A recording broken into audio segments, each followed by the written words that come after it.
오늘 우리에게 주시는 하나님의 말씀은 로마서 8장 26절에서 30절입니다. 로마서 8장 26절에서 30절입니다. 봉독하겠습니다.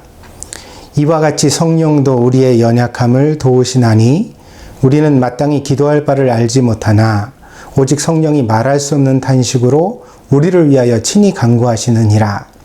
마음을 살피시는 이가 성령의 생각을 아시나니 이는 성령이 하나님의 뜻대로 성도를 위하여 간구하심이니라.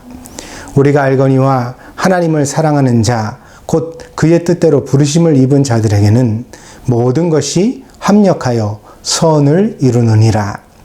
하나님이 미리 하신 자들을 또한 그 아들의 형상을 본받게 하기 위하여 미리 정하셨으니 이는 그로 많은 형제 중에서 맏아들이 되게 하려 하심이니라.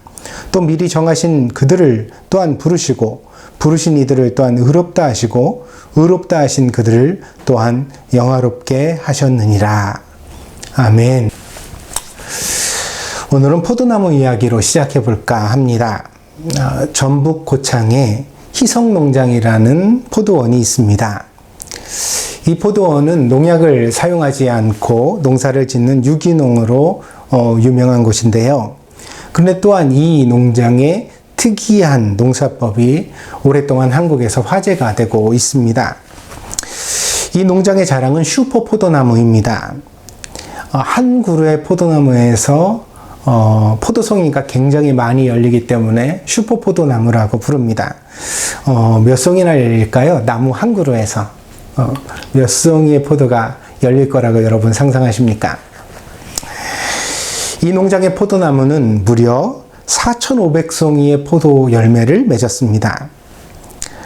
그렇다고 하여서 이 나무가 유전자 조작 등의 기술을 통하여 특별한 초능력을 부여한 나무도 아닙니다. 그냥 보통 포도나무입니다. 그런데 농부가 특별하게 재배를 하여서 그 능력을 끌어냈다고 합니다. 이 농장의 주인인 도덕현 씨는 이 나무와 오랫동안 씨름을 해왔다고 고백합니다. 이 나무가 이제 그 수분을 갖다가 충분히 이제 받아들일 수 없어서 메말라지면 물을 주는데 이 도덕현 씨라는 이 농부는 물을 그 뿌리 있는 곳에다 주지 않고요. 어떻게 줬냐면 뿌리에서 한 1m쯤 떨어진 땅에다가 이렇게 주었답니다. 무슨 뜻이냐면 너 물 먹고 싶으면 뿌리 뻗어서 이거 먹어. 이런 식이죠. 그러니까 쉽게 그 물을 먹을 수 있도록 해주지 않겠다는 그런 뜻입니다. 그렇게 얼마가 지나면 마침내 포도나무가 뿌리를 실제로 그 1m를 뻗어와 가지고 그 물을 마십니다. 그리고 나서는 나무가 더 커지죠. 그러면 또 나무가 더 커지면 또 물이 이제 모자라 가게 됩니다. 그러면 농부가 또 어떻게 해요? 또 1m 더 멀어져서 또 물을 주는 거예요. 그래서 여기까지도 또 와봐. 이렇게요. 그래서 1m쯤 멀어져서 물을 주고 또 거기까지 뿌리가 뻗어오면 또 1m 멀어져서 또 물을 주고 그렇게 농부는 나무와 함께 씨름을 계속했습니다. 좋은 토양을 얻기 위해서도 무지 노력을 했다고 합니다. 그러니까 뿌리만 뻗어서 되는 게 아니라 그렇게 멀리까지 뻗은 뿌리가 굉장히 그 비옥한 양분을 받아들일 수 있어야 되니까요. 계속해서 흙이 좋아지도록 많은 신경을 쓰면서 또한 나무의 뿌리가 멀리 뻗을 수 있도록 이렇게 특별한 농사법을 사용했다는 것입니다. 이렇게 이 나무와 씨름한 것이 10여 년의 세월이 넘었습니다. 그 결과 이 포도나무의 뿌리는 농장을 가득 덮을 정도로 풍성해졌고 그 풍성한 뿌리를 근거로 하여 무려 이 포도나무 하나가 4,500송이가 넘는 포도 열매를 맺는 슈퍼 포도나무가 되었다는 것입니다. 적당한 시련과 역경이 오히려 강인함의 조건이 된다는 것은 인류의 보편적 경험에서 나온 교훈입니다. 무조건 편하고 좋은 것이 좋은 것은 아닙니다.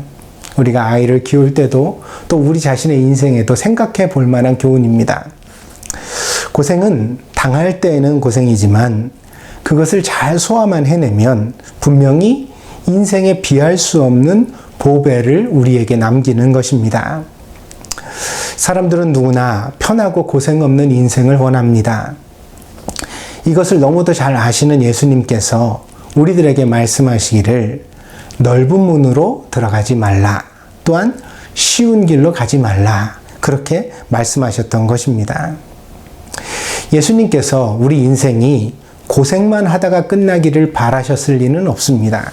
절대로 그렇지 않겠지요. 편하고 쉽게 살려는 유혹에 빠지면 결국에는 일이 더 꼬여서 더 큰 어려움을 초래하는 경우가 많기 때문에, 그래서 넓은 문으로 쉽게 들어가고, 요즘 이제 한국 사회에서 문제가 되는 것이 뭐 엄마 찬스, 아빠 찬스 이런 얘기잖아요. 그래서 백도 없는 인생은 너무 불쌍하다. 흙수저란 얘기도 나오고 그러는데, 흙수저가 반드시 나쁜 건 아니거든요.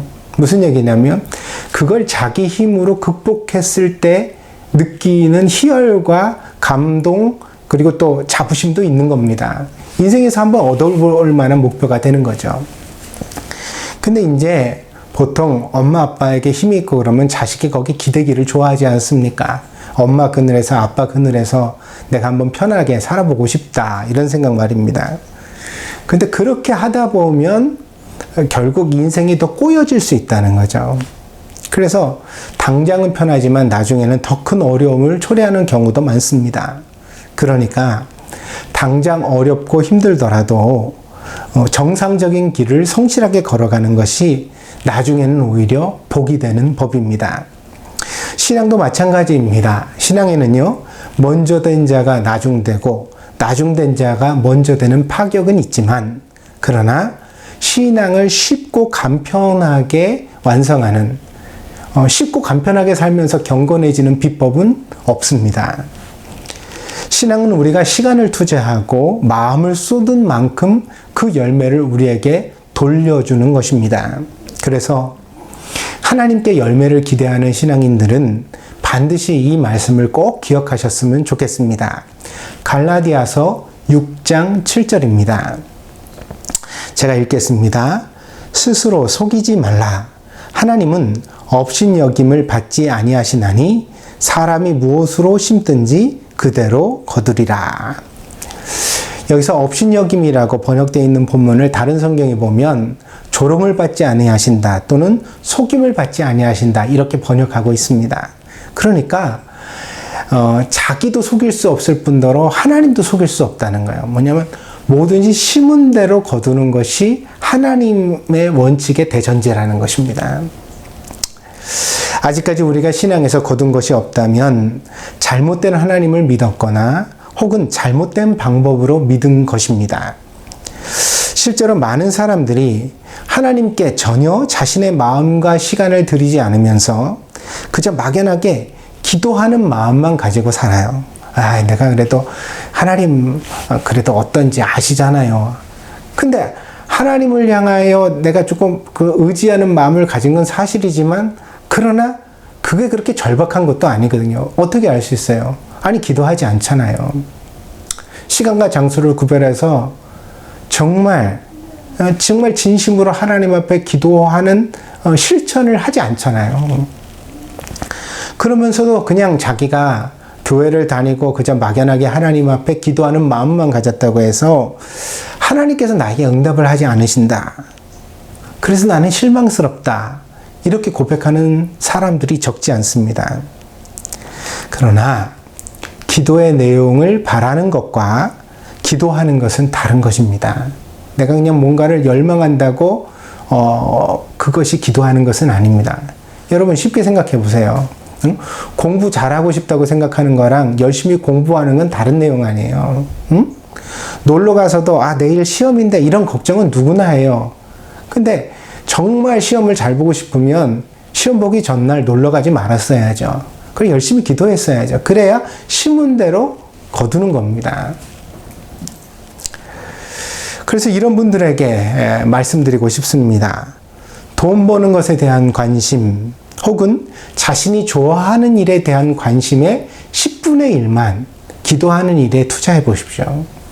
아마 어떤 응답이라도 반드시 임할 것입니다. 하나님께서 그 사람이 기도하는 일에 대해서 어떤 식으로든 하나님께서 꼭 응답을 주실 것이라고 확신합니다.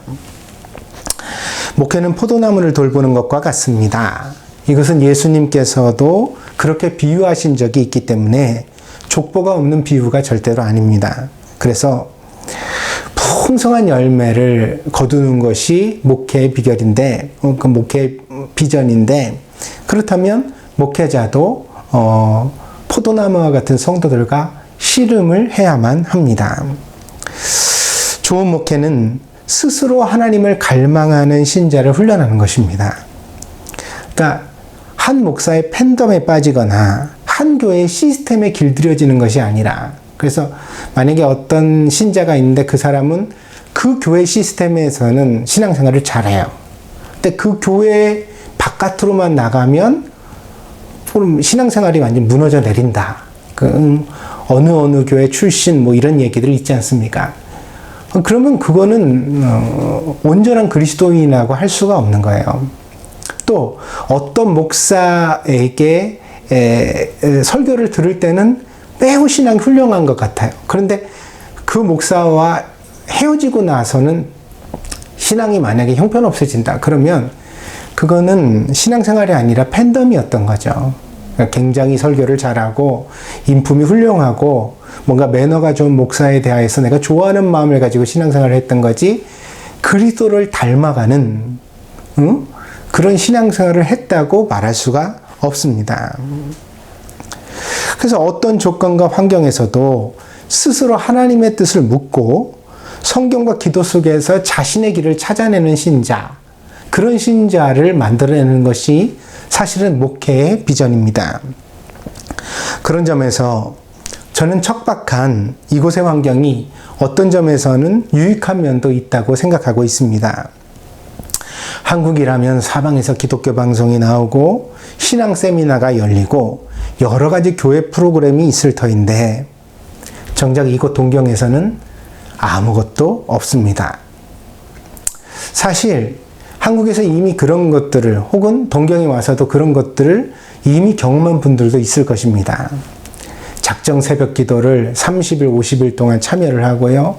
많은 성도들과 모여서 자신의 신앙에 대하여 간증처럼 이야기를 하고요. 그럴 때 여러 사람이 내 이야기를 들으면서 감동을 받으면 나도 마음이 뜨거워지잖아요. 그리고 내가 진짜 잘 살아야겠다, 더 열심히 주님을 위해 충성해야지, 이런 결심도 생겨납니다. 뭔가 내가 충만해지는 것 같은 느낌이 들지요. 하나님과도 가까워진 것 같습니다. 그러나 그런 느낌과 그런 경험은 너무 쉽게 물거품처럼 사라져버리고 말지 않습니까? 그런 외형적인 것만으로는 여러분의 내면이 전혀 질서를 찾지 못하고 평강을 얻지 못한다는 사실을 여러분도 경험하지 않으셨습니까? 신앙은 내면의 질서를 회복하는 과정입니다. 내가 주인인 삶에서 성령을 통해 예수님께서 나의 주인이 되어주시는 삶으로 거듭나는 것입니다. 오늘 본문에서 사도 바울이 로마의 교인들에게 설명하고 있는 바가 그것입니다. 교회는 늘 어려움에 처해 있고 더 심각한 핍박이 다가오고 있지만, 그럼에도 불구하고 그 모든 역경과 시련을 통과할 수 있는 저력은 바로 연약한 우리를 도와주시는 성령님의 감동과 은혜가 우리와 함께하기 때문이라는 것입니다. 로마서 8장 26절입니다. 이와 같이 성령도 우리의 연약함을 도우시나니 우리는 마땅히 기도할 바를 알지 못하나 오직 성령이 말할 수 없는 탄식으로 우리를 위하여 친히 간구하시느니라. 신자의 연약함은 성령님의 도우심 없이는 극복될 수 없습니다. 그 연약함은 바로 죄에 대한 유혹에 쉽게 넘어지는 육신의 본성이기 때문입니다. 때문에 성령님의 도우심 없이는, 그 도우심을 받지 못하면 신자임에도 불구하고 죄에 패배하는 사람이 되는 것입니다. 성경이 왜 근심과 염려를 하지 말라고 금지하는지 아십니까? 염려와 근심은 미래에 대한 부정적 전망이 그 배경에 깔려 있습니다. 다시 말해서 내가 내년에도 건강하고 행복하게 살아갈 것이다. 그렇게 내가 생각한다면 무슨 염려와 근심이 있겠습니까? 그런 사람은 염려와 근심이 없겠지요. 그런데 내가 지금까지는 건강했지만 내년에는 아닐 것 같아요. 왠지 모르게 자꾸 요즘 여기가 저기가 쑤시고 아프고 이런 거 보니까 내가 내년에는 뭔가 아플 것 같아요. 그죠? 그러면서 자꾸 그렇게 아플 것 같다는 마음이 점점 풍선처럼 커지면서 심지어는 이런 생각이 드는 거죠. 아, 내가 암이 걸리면 어떡하지? 응? 나한테도, 내 친구도 뭐 내가 아는 누구누구도 그런 일을 겪었는데 나도 암에 걸리면 어떡하나? 그런 생각이 드는 거예요. 그러면 그때부터 진짜 내가 암이 걸린 것처럼 아파요. 사람이라는 건 심리, 마음이, 생각이 몸을 지배하기 때문에 그런 생각이 우리 안에 들어오면 우리 몸을 지배하거든요. 심지어 또 나에게 내년에 무슨 사고가 날 것 같다. 왠지. 그러면 이제 그 부정적 그 부정적 전망이 계속해서 꼬리에 꼬리를 물고 우리를 염려와 근심으로 빠뜨려가는 거예요. 그러니까 이렇게 큰 일이 있을 것 같은데 그런데 나는 모아는 돈도 없고 또 나를 도와줄 사람도 없고 뭐 이런 생각들 막 그러면서 내가 어떻게 살아야 되나 이러면 막 진짜 당장 죽을 것 같은 생각이 우리를 막 덮어버리는 거죠. 과학적으로도 입증되었습니다. 과학자들이 사람들이 염려하는 것을 연구해 보니까 사람들이 하는 염려와 근심의 대부분은 일어날 수 없는 일을 염려하더라. 또는 설사 일어나더라도 그렇게 치명적이지 않은 일을 스스로 자기 자신이 굉장히 심각하다고 오해하여서 염려하는 경우가 많더라. 그래서 사람이 정말 쓸모있는 염려를 하는 경우는 매우 적다. 아주 적은 퍼센트에 불과하다. 대부분은 뭐예요? 안 해도 되는 염려를 사서 하면서 살아가고 있다는 거죠. 이것은 시각의 문제이기도 합니다. 물이 컵에 가득 있다가 그것을 반쯤 마셨습니다. 그럴 때 우리가 생각할 수 있거든요.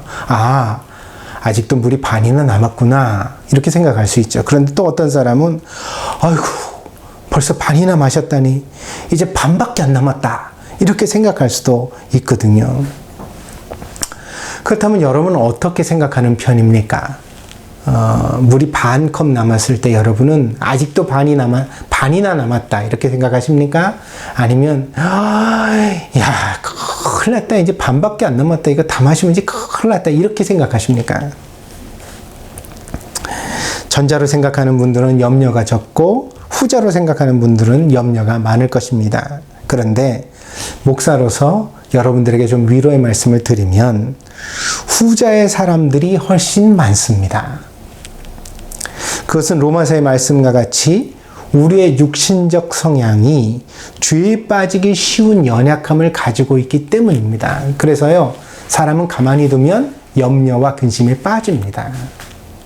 내가 특별히 우울증이 있고 부정적이고 잘못된 사람이라서가 아니에요. 사람의 육신은 원래 부정적 전망을 긍정적 전망보다 잘해요. 그렇기 때문에 염려와 근심을 하는 것이 자연스러운 우리의 본성과 맞는 속성이기도 합니다. 그래서 이런 식으로 우리가 하기 때문에 하나님이 하지 말라는 것을 하게 되어지고, 그래서 성경은 이런 우리의 육신적 성향을 연약함이라고 표현하고 있는 것입니다. 그래서 오늘 이 설교를 여러분에게 드리고자 합니다. 쓸데없는 염려에 빠져 허우적거리며 인생을 낭비하지 않으려면 여러분의 마음에 성령님을 모시고 그 은혜와 감동 속에서 살아가야만 합니다.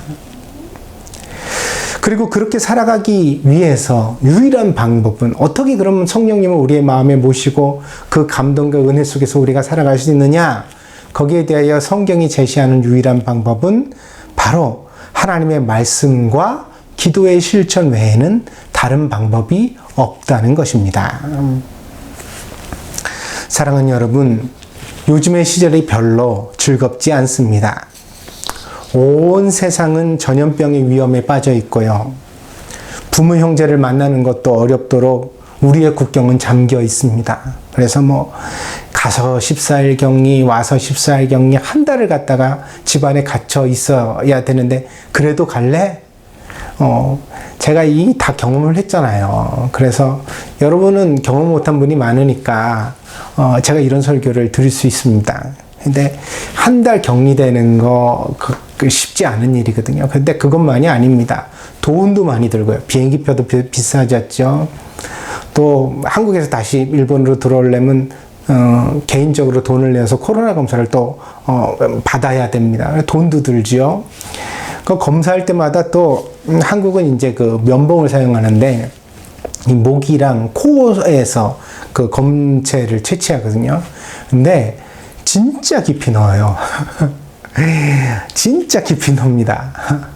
그래서 이거 경험하면 다시 하고 싶지 않거든요. 근데 일본에 왔더니 다른 방식으로 검체를 채취하더라고요. 그래서 조금 고맙기도 했지만 일본의 공항에서는 그 요만한 캡슐에다가 침을 받아오라고 그러더라고요. 그래서 침을 갖다가 한 3분의 1 병쯤 이렇게 받아오면 그걸로 코로나 검사를 한다고 그래요. 그런데 제가 조금 그 걱정이 되어서 비행기 안에서 마스크를 한 번도 안 벗었거든요. 그리고 음식도 일체 안 먹고 그냥 음악 들으면서 2시간 반 이렇게 비행하는 동안 그냥 가만히만 왔어요. 그래가지고 아무것도 안 먹고 몇 시간 동안 아침서부터 시작돼가지고 아무것도 음식도 안 먹고 물도 안 마시고 그러고 있다가 갑자기 나리타 공항에 내렸는데 침을 3분의 1병 받아오라고 그러니까 안 나오더라고요. 아무리 애써도. 그래서 사실 이것도 고생을 했습니다. 그래서 차라리 면봉으로 찌르지 이런 생각도 잠시 해봤는데 다 쉽지 않습니다. 그게 이제 우리가 지금 처해져 있는 상황이 그만큼 어려운 상황이라는 겁니다. 회사는 출근과 재택근무를 반복하고 있죠. 그래서 어느 쪽도 안정감이 없습니다. 재택근무를 하라 그러면 또 집에서 애들이랑 실갱이 하면서 일하는 거 쉽지 않으시죠. 방해도 많이 받고 또 집에서 일하니까 좋겠다 이런 시각도 좀 있는데 사실 나이 든 남자들은 사무실에 출근하는 게 편할 수도 있습니다. 그거 아셔야 돼요. 집에 있다는 게 쉽지 않다는 거. 근데 또 재택근무하다 또 나오라고 그러는데 그것도 또 뭐 여러 가지 변화가 생겨가지고 적응하기가 쉽지 않고요. 빨리 예전으로 돌아가기를 바라는 분들이 많을 것입니다. 설사 이런 코로나 시국으로 인하여 온라인 매장 같은 건 좀 장사가 잘 되기도 하고 또 어떤 분야는 좀 좋기도 하거든요. 그러나 설사 돈이 조금 더 잘 벌리더라도 여전히 우리 아이들의 안전을 보장하는 일이 숙제로 남아 있습니다. 그래서 일하다가도 늘 걱정이죠.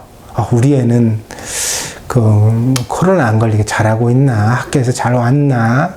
혹은 막 어울려 다니지는 않나? 조심하고 있나? 이게 걱정스럽잖아요. 그죠? 그러니까 한마디로 요즘 우리의 삶을 말한다면 마음 편한 날이 거의 없는 생활이다. 이렇게 얘기할 수 있을 것 같습니다. 교회도 그렇습니다. 교우들이 마음 편하게 얼굴 한번 못 보는 현실에서 언제까지 온라인 예배를 계속 드려야 할지 막막하기도 합니다. 예배 영상을 찍을 때마다 이번 주가 마지막이면 좋겠다라고 생각해 보는데 그러나 아직도 갈 길은 멀어 보이기만 합니다. 요즘 특별히 이 환절기가 되면서 유럽이나 아메리카 지역에서 다시 확산이 이어지고 있잖아요. 그래서 확진자 기록이 맨날 갈아치워지고 있습니다. 뭐 몇만 명씩 나오더라고요. 몇천 명 단위도 아니고 몇만 명씩 나와요. 한국은 특별히 세계에서 제일 대처를 잘해서 50명에서 100명 사이의 확진자로 관리를 하고 있지만 그러나 일본은 별다른 방역 대처가 잘 보이지도 않는데 400명에서 700명 선의 확진자가 매일 발표되고 있습니다. 그런데 적은 수는 아니지만 이것도 적은 수는 아니죠. 그러나 과연 그럴까? 이게 정말 이 정도밖에 환자가 없는 걸까? 의심스럽기도 합니다.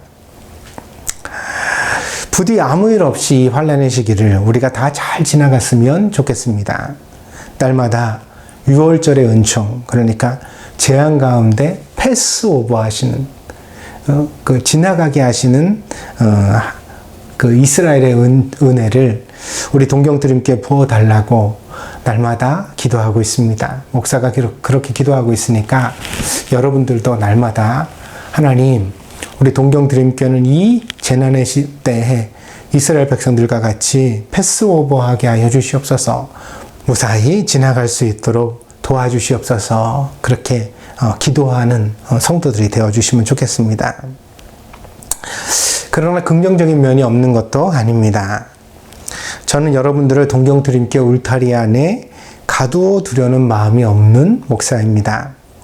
여러분은 온라인 예배를 통해 많은 목사님들의 훌륭한 설교를 경험할 수 있고요. 또한 기회가 된다면 아직 오프라인 예배를 드리고 있는 다른 교회를 방문해 보실 수도 있습니다. 제가 바라는 것은 여러분이 그리스도 안에 뿌리를 내려서 풍성한 열매를 맺는 신자로 기쁘게 살아가는 것 뿐입니다. 때문에 이번 기회가 여러분에게 또 다른 기회를 제공한다면, 그러니까 다른 교회를 만나보거나 혹은 다른 목회자를 만나는 기회가 된다고 해도 저는 절대로 기분 나쁘거나 나쁘게 생각하지 않을 것입니다. 제가 바라는 것은 여러분의 부흥입니다.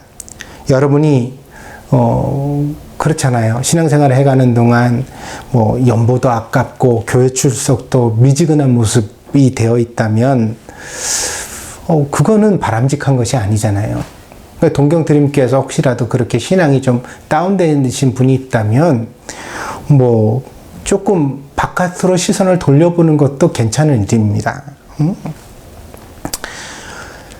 오히려 여러분의 마음을 뜨겁게 하고 여러분을 신앙적으로 다시 채워줄 수 있는 그런 교회와 목회자를 만나서 열렬하게 신앙생활을 할 수만 있다면 그거는 제가 축복하고 싶고 또 바랄 수 있는 그런 신앙의 모습이라고 말씀드리고 싶습니다. 물론 저와 함께 우리 동경드림교회에서 그런 모습을 이룬다면 더 좋겠지요. 그러나 그런 저의 욕심보다 여러분의 내적인 부흥과 신앙의 그런 성장이 저에게는 훨씬 더 먼저라고 말씀드리고 싶습니다. 평소 같으면 다니던 교회를 멈추고 다른 교회를 찾아간다는 것이 어렵지 않겠습니까? 그렇죠? 티도 팍 나고요. 그죠? 갑자기 나오던 분이 어느 날 주일날 안 보이면 성도들이 막 안부도 묻고 찾고 이러면서 부담이 될 수도 있잖아요. 그러나 지금과 같은 시기는 조용하게 여러분이 그런 가능성을 찾아보실 수도 있는 시기입니다. 저는 목사입니다. 목사는 선한 목자가 되시는 예수님의 역할을 위임받은 사람입니다. 여러분이 저를 위해서 존재하시는 것이 아니라 제가 여러분을 위해서 존재하는 것입니다. 여러분이 신앙이 좋아서가 아니라 아직 부족하고 형편없어도 그래도 하나님께서 그럼에도 불구하고 여러분을 사랑하시기 때문에 하나님께서 보내신 목사가 바로 저입니다. 그래서 저는 제 사명을 끝까지 감당하고자 노력할 것입니다. 그래서 교회가 어렵다느니 목사가 힘들다느니 그런 생각은 일치하지 마십시오. 그건 제가 알아서 해결해 가겠습니다. 그저 여러분들이 마음 써주시기를 바라는 것은 어떻게 하면 여러분들이 신앙생활을 더 잘할 수 있을까? 충만하게 성령의 감동 속에서 정말 하나님을 기뻐하고 하나님을 기쁘시게 하면서 신앙생활을 할 수 있을까? 이 힘든 시대 속에서 주님께서 주시는 위로와 감동을 받아 여러분의 연약함을 극복하고 영적으로 승리하는 그리스도인이 되시기를 바랍니다. 바울은 신자의 연약함과 그것을 도우시는 성령의 은혜를 설명하면서 이에 대한 자신의 비전을 이와 같이 드러냈습니다. 오늘 본문 8장 28절입니다. 제가 봉독하겠습니다. 우리가 알거니와 하나님을 사랑하는 자, 곧 그의 뜻대로 부르심을 입은 자들에게는 모든 것이 합력하여 선을 이루느니라. 좋아 보이는 것만요? 아니요. 나빠 보이는 것도요. 내가 원하는 것만요? 원하는 것만이요? 아니요. 원하지 않는 것도요. 이 모든 것이 협력해서 선을 이룬다. 이것이 사도 바울이 믿음 안에서 가지고 있는 확신이었습니다. 바울의 자신감은 어디서 왔을까요? 저는 그가 기도하는 사람이었고 그의 마음을 성령께서 도우셨기 때문에 이런 자신감과 긍정의 비전이 나왔다고 생각합니다. 여러분에게 솔직히 고백을 드리면 저는 제 자신에 대하여 몹시 비관적인 생각을 최근에 가졌었습니다. 목회도 실패하고 교회도 엉망이라는 생각이 저를 괴롭혔습니다. 어머니는 어려운 병에 걸리셨고요. 제게는 넉넉한 돈도 없었습니다. 아내가 맞벌이로 당장의 생활을 돕고 있습니다. 아이들도 대학생활 하는 내내 자기 학비의 절반을 스스로 부담하기 위하여서 엄청 많이 고생하고 노력을 했습니다. 저는 목사로서 제가 가진 저 자신에 대한 엄격함 때문에 교회에 여유가 좀 있을 때에도 교회 재정에서 아이들의 장학금을 한 번도 조금도 빼지 생각해 보지도 못했습니다. 예배당도 없는 목사, 성도들도 별로 없는 목사, 그 낮아진 자존감이 적지 않은 세월 동안 저를 괴롭혔습니다. 그러다가 이번에 한국에 다녀오면서 좀 다른 모습을 보았습니다. 예배당에 있는 목사들이 예배당에 눌리는 것을 보았습니다. 매달 돌아오는 임대료. 그런데 예배는 잘 모이지 못하고 성도는 줄어가고 연보는 부족하고. 처음으로 임대료 나갈 형편이 아닌 것이 감사했습니다. 그리고 또 잠시 온라인 예배에도 휘청거리는 교인들을 보았습니다. 그래서 당장 오프라인 예배를 못 모이게 되니까 성도들이 동요를 하더라고요. 그런데 저희 교회는 몇 달 동안 목사가 한국에 가 있으면서 예배를 드려도 아무도 뭐 빨리 오라는 이런 얘기 안 하시고 뭐 어떻게 할 거냐 이제 뭐 교회 어쩔 거냐 이런 얘기 하시는 분이 일치 없이 모든 성도들이 그저 조용히 목사를 기다려 주셨거든요. 그러면서 더러는 사택에 과일을 보내주시고 더러는 헌금을 들고 직접 찾아와 주시고 더러는 맛있는 음식을 하면 같이 나누어 주시고 그러면서 목사 건강을 염려하고 또 목사의 생활을 염려해 주시는 성도들이 있었거든요. 그래서 여러분 때문에 감사가 나왔습니다. 어떤 교회는 얘기를 들으니까 사모가 맨날 일을 친대요. 뭐 사모가 뭐 성경 공부 모임을 벌렸다가 뭐 했다가 성도들한테 상처를 주고 뭐 싸움을 만들고 또 어떤 교회는 목사들이 그렇게 술 먹고 망나니 짓을 해가지고 목사가 고개를 못 든다는 이야기도 들립니다. 근데 저에게는 건강한 가정이 있다는 것이 얼마나 큰 자산인지 다시 생각해 보았습니다. 그러면서 생각했습니다. 아, 나는 막상 잃을 것이 없기 때문에 오히려 오래 갈 수도 있는 목사구나. 내가 지금의 형편에도 감사하고 잘 감당할 수 있다면 앞으로 어떤 문제가 더 오더라도 그다지 겁먹을 일은 없다. 여태까지 이것도 이만큼도 감당해 왔는데 뭐 내가 뭐 계속해서 설교하고 기도하고 내 양심에 어긋남이 없이 목회하면 그러면 이 길 갈 수 있지 않을까 그런 생각이 들었습니다. 하나님은 제게 쉽게 물을 주시지 않았습니다. 1m 밖에 물을 뿌려주시고 제가 거기까지 뿌리를 뻗으면 또 1m 밖으로 물러나셨습니다. 저는 혼자 주보를 만들고 혼자 찬양을 부르고 혼자 동영상을 찍고 혼자 그 영상을 또 편집하고 그리고 또 유튜브에 올리는 목사입니다. 원래 그런 것들을 다 할 수 있었던 것이 아니라 그런 것을 해야만 하는 상황이 제게 주어졌기 때문에 어쩔 수 없이 상황에 밀려 여기까지 왔습니다. 그래서 저는 비관하지 않습니다. 죽게 하시지 않고 1m 멀리에 물을 주시는 주님은 내가 망하기를 바라시기 때문에 그렇게 하시는 것이 아니라 이 일을 통해 나를 더 풍성하게 하시려고, 더 강하게 하시려고.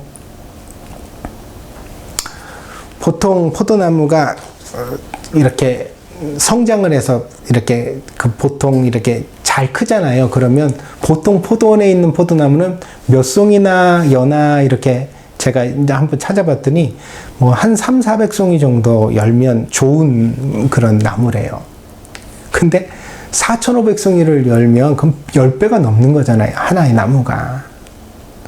근데 시련과 역경을 잘 감당하며 그 안에서 꾸준히 자기를 성장시키고 이겨내면 마침내 하나님께서 그런 축복을 부으실 때가 있다는 것입니다.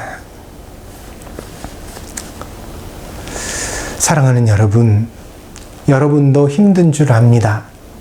그러나 낙심하지 마십시오. 여러분의 인생을 부정적으로 생각하지 마십시오. 여러분이 부정적으로 생각하고 근심과 염려에 빠지면 그것은 마귀에게 지는 일입니다. 마귀가 그것을 여러분에게 바라고 있습니다. 그러나 성령님의 음성에 귀를 기울이면 여러분은 반드시 그 모든 역경과 시련에서 일어날 수 있으며 오히려 그 시련을 통해 더 크고 풍성한 포도나무로 자라날 수 있습니다. 아직 인생은 끝나지 않았습니다. 우리 신앙도 끝나지 않았습니다. 우리는 가야 합니다. 가고자 하는 곳으로 가보기 전에는 그 결말을 함부로 말할 수 없습니다. 저와 여러분은 예수님을 본받아야만 합니다. 그것이 성화이고 마침내 이룰 영화입니다. 그리고 그것은 내일이 아니라 바로 오늘 지금 이곳에서 우리가 함께 시작해야 할 변화입니다. 그래서 지금 우리가 어떤 형편에 처했든지 간에 마음을 두어야 할 것이 무엇이냐? 바로 예수님을 닮아가는 일입니다. 오늘 로마서 8장 29절 30절에서 이렇게 말씀합니다. 하나님이 미리 아신 자들을 또한 그 아들의 형상을 본받게 하기 위하여 미리 정하셨으니 이는 그로 많은 형제 중에서 맏아들이 되게 하려 하심이니라. 또 미리 정하신 그들을 또한 부르시고 부르신 그들을 또한 의롭다 하시고 의롭다 하신 그들을 또한 영화롭게 하셨느니라. 그래서 부르심도 의롭다 하심도 영화롭게 하심도 결국 뭐예요? 예수님을 본받게 하기 위하여, 닮아가게 하기 위하여 그렇게 하셨다는 것입니다. 그래서 오늘 저와 여러분은 이 생각을 마음에 품어야 합니다. 예수님이라면 어떻게 하실까? 교회에서, 가정에서, 직장에서, 그리고 여러분의 인생 자체에서 깊이 생각해 보시기를 바랍니다. 예수님이라면 어떻게 하실까? 그리고 기도하십시오. 될 수 있다면 많은 시간을 투자하여 그리고 여러분의 마음을 다하여 기도하십시오. 온 마음을 다해 성경에서 읽은 예수님을 닮아가게 해달라고 기도하고 또 기도해 보십시오. 이것이 제가 알고 있는 신앙의 비결이며 유일한 믿음의 길입니다. 이렇게 우리가 열렬히 바라고 기도해 갈 때 하나님은 우리를 고아와 같이 세상에 홀로 두지 않으실 것입니다. 성령으로 우리를 감동하시고 붙드시고 인도해 가실 것입니다. 하나님의 길로 말입니다. 제가 평생을 버티고 견딜 수 있었던 저력이 바로 여기에 있었음을 이 시간에 여러분 앞에 고백합니다. 주님이 나의 힘이십니다. 성령님이 나의 유일한 도움이십니다. 그래서 오늘 그분을 여러분에게 전합니다. 그분의 은혜가 여러분에게 풍성하게 넘치기를 간절하게 바랍니다. 이 믿음 우리가 함께 가져서 시련과 역경 속에서도 하나님을 영화롭게 하며 마침내 믿음으로 승리하는 우리 동경드림교회 모든 성도들이 되어지기를 바랍니다. 기도하겠습니다. 복되신 주님, 오늘 귀한 주일에 함께 예배하며 하나님의 말씀을 묵상하게 하심에 감사드립니다. 어떤 형편과 처지에도 하나님의 은혜는 늘 넘치고 우리를 승리하게 하십니다. 우리의 연약함을 도우시는 성령님의 그 도우심 가운데 우리는 신앙의 길을 올곧게 걸어갈 수 있고 마침내 예수님을 닮아갈 수 있습니다. 오늘 동경들에게 모든 성도들이 이 소망을 마음에 품게 하시고 진심으로 신앙생활에 진력할 수 있는, 전심을 다할 수 있는 복된 성도들이 될 수 있도록 인도하여 주시옵소서. 이 거칠고 험한 땅 위에 한 그루 아름다운 신앙의 포도나무로 우뚝 서게 하여 주시고 저들이 신앙으로 잘 성장하여 마침내 많은 열매를 하나님 앞에 맺어드리는 아름다운 포도나무가 될 수 있도록 하나님 축복하여 주시옵소서. 이 일을 위해 하나님께서 동경드림교회를 세워주시고 이 교회 또한 사랑하는 성도들을 불러주신 줄 압니다. 아버지 하나님, 저들이 그리고 제가 하나님의 이 비전 가운데 온전히 쓰임받을 수 있도록 인도하여 주시옵소서. 감사를 드리며 모든 말씀 예수님의 이름으로 기도하였습니다. 아멘.